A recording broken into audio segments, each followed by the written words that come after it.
Hey guys, John V from PhoneArena here. I'm live at MWC 2016 doing a quick first look between the LG G5 and the LG G4. For a while there, the G series had a signature design, but with the introduction of the LG G5, it's a drastically different handset, but for the best, because now, for a change, it's a premium handset with a metal body. Not just any metal body, but one that features a modular design, and that's pretty intriguing. The G4 was a decent looking phone, but it just lacked that premium quality that its competitors offered.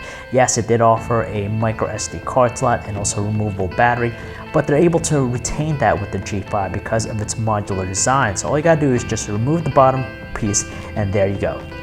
What's interesting though is that the screen is smaller with the G5. It's now a 5.3-inch Quad HD IPS display versus the 5.5-incher with the G4, but there's still plenty of detail in that, so no complaints there. What's cool is that they have now the always-on feature, so rather than knocking on the screen twice with the G4, all the relevant information like the time and date are displayed directly on the panel itself without having to touch it. There's a strange turn of events with the G5 because it now offers a more straightforward, streamlined experience. They kind of follow that less is more approach with its experience. So for example, things like the apps drawer and even the side-by-side multitasking feature from before, they're no longer available here with the G5. Instead, they have pretty much made everything as simple as possible. Now it's tough to say whether or not this is a good or bad thing because for those power users who crave productivity, those are features that they might really miss.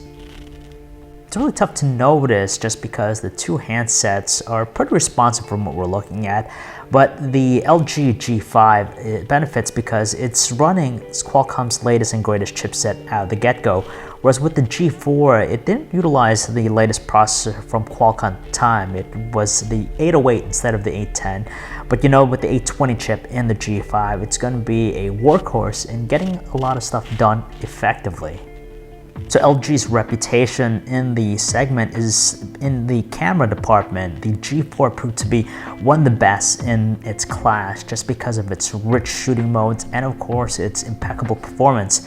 So with the G5 you're going to expect the same, but they kind of changed things up because now they opted to go with the dual camera configuration in the back. It breaks down to a 60 megapixel camera with an 8 megapixel one, and with that what it does is basically offers a wider capture, which is nice, so it can fit more people into the scenery, and you still have all the rich shooting modes from before. So if you love taking selfies or if you're more of a pro user, you're going to appreciate the manual controls that they have to offer, but there's no manual video control yet.